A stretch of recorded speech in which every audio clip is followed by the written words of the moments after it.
Parallelize loop over Numpy rows. I need to apply the same function onto every row in a Numpy array and store the result again in a Numpy array.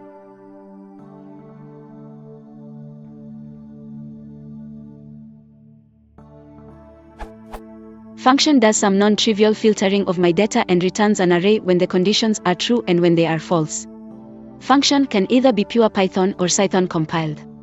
The filtering operations on the rows are complicated and can depend on previous values in the row. This means I can't operate on the whole array in an element-by-element fashion. Is there a way to do something like this in dask, for example?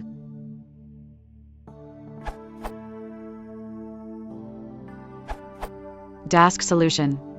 You could do it with dask.array by chunking the array by row, calling map_blocks, then computing the result.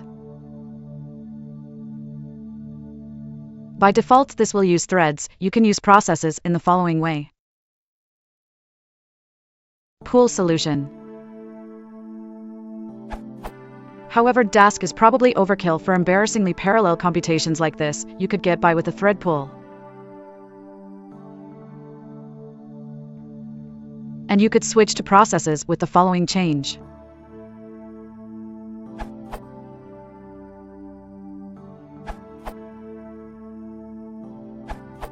Turn your function into a universal function, this URL. Then, states equals function, array, *args.